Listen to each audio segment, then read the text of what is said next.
Assalamualaikum warahmatullahi wabarakatuh.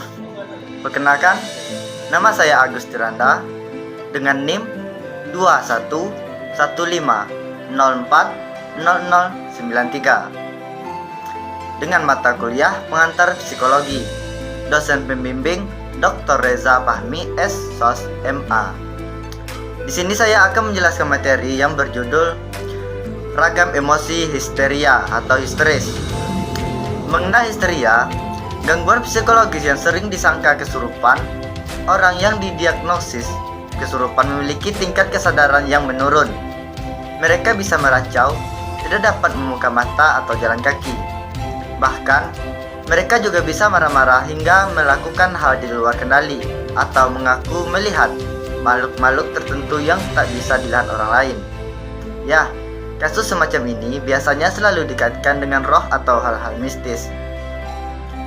Padahal, kasus serupa dalam dunia medis bisa disebabkan oleh gangguan histeris. Histeris membuat penderitanya mengalami sejumlah gejala psikologis seperti kebutaan, kehilangan sensasi, halusinasi, sugestisibilitas, dan perilaku yang sangat emosional. Kondisi histeris telah ditemukan sejak 2000 tahun lalu. Di era Victoria, histeris umumnya digunakan untuk merujuk pada disfungsi seksual wanita, termasuk libido tinggi dan rendah. Ahli psikoanalisis Sigmund Freud percaya gejala histeris adalah mekanisme terhadap kondisi seksual. Namun, sejak muncul ilmu modern, kondisi histeris ini dikaitkan dengan penyakit disosiatif dan somatofor yang bisa dialami oleh siapa saja, baik pria maupun wanita. Gangguan disosiatif merupakan gangguan psikologis yang melibatkan gangguan disosiasi dalam aspek kesadaran termasuk identitas dan memori. Sementara itu, somatofor merupakan kelainan psikologis yang menimbulkan gejala fisik. Histeris dulu adalah gangguan mental yang berdiri secara sendiri. Namun sekarang ini, histeris adalah salah satu gejala yang ditimbulkan oleh gangguan mental lainnya. Histeria bisa dialami oleh banyak orang dalam waktu dan tempat yang sama dan dikenal sebagai fenomena mass histeris. Histeris atau istilah ilmu psikiatrinya adalah histeria konversi dan kondisi di mana penderitanya tak mampu menahan beban mental atau beban pikirannya sehingga terjadi konversi menjadi gejala fisik. Masuk yang pertama yaitu pengertian histeria. Histeria atau histeris adalah gangguan mental yang merujuk pada gejala-gejala psikosomatik atau kemunculan gangguan-gangguan fisik yang disebabkan oleh psikologis dan bukan kondisi medis tertentu. Gejala fisik tersebut bukanlah hasil rekayasa atau kebohongan dari penderita, tetapi merupakan sesuatu yang memang dipercayai oleh penderita dan termanifestasi dalam bentuk gangguan-gangguan fisik seperti sakit perut, sakit kepala, dan sebagainya. Meskipun demikian, histeri juga merupakan istilah untuk mendeskripsikan suatu emosi atau perilaku yang berlebih dan tidak dapat dikendalikan. Biasanya, histeris cenderung lebih banyak dialami oleh wanita dibanding pria. Sekarang ini, histeris bukan lagi gangguan mental yang berdiri sendiri, melainkan merupakan suatu gejala dari diagnosis gangguan mental lain, seperti gangguan somatik, gangguan konversi, gangguan kepribadian histrionik, dan sebagainya. Masuk yang kedua yaitu hubungan histeris dengan mass histeris atau kesurupan massal. Mass histeris atau gangguan konversi merupakan serupa dengan gangguan histeris yang ditandai dengan adanya gejala fisik yang melibatkan sistem saraf tanpa adanya penyebab fisik atau medis yang jelas. Umumnya, gejala-gejala fisik tersebut merupakan reaksi dari stres yang dialami oleh penderita. Pada mass histeris tidak hanya dialami oleh satu orang tetapi pada banyak orang di waktu dan tempat yang sama. Suatu kejadian baru bisa dinyatakan sebagai mass histeris ketika sudah memenuhi poin-poin gejala histeris. Yang ketiga yaitu poin-poin histeris. Yang pertama muncul bukan karena provokasi atau hasutan dari kelompok dengan tujuan tertentu. Yang kedua, orang-orang yang mengalami mass histeris tidak saling mengenal dan bukan berasal dari satu komunitas yang sama. Yang ketiga, bukan merupakan aktivitas yang diikuti dan disepakati bersama. Yang keempat, memenuhi orang yang secara normal tidak akan berperilaku demikian. Yang kelima yaitu gangguan perilaku yang merabak pada banyak orang dan tidak disebabkan oleh penyakit fisik tertentu.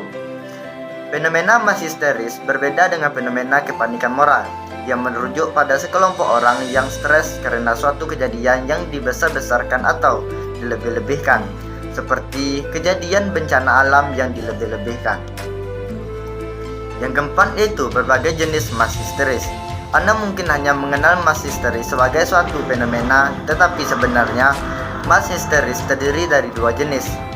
Yang pertama, mass anxiety histeris dan mass motor histeris.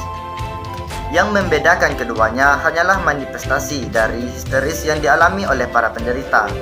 Pada mass anxiety histeris, penderitanya akan merasakan gejala fisik bersamaan dengan kemunculan dari adanya kecemasan. Gejala fisik yang biasa dialami oleh penderita mass anxiety histeris adalah sakit kepala, sakit perut, mual, detak jantung yang cepat, pusing, hiperventilasi, sesak nada, sesak dada, dan pingsan. Berbeda dengan mass anxiety histeris, mass motor histeris memiliki histeri yang termanifestasi dalam bentuk kejang-kejang, kelumpuhan, dan berbagai gejala lain yang mempengaruhi fungsi motorik seseorang. Yang kelima yaitu gejala histeri. Gejala histeri bisa berupa kelumpuhan parsial, halusinasi, dan gugup. Kondisi ini juga disebabkan penderitanya mengalami hal-hal berikut. Yang pertama, sesak napas dan kegelisahan. Yang kedua, pingsan dan insomnia. Yang keempat, lekas, marah, dan perilaku cabul. Yang kelima, agitasi.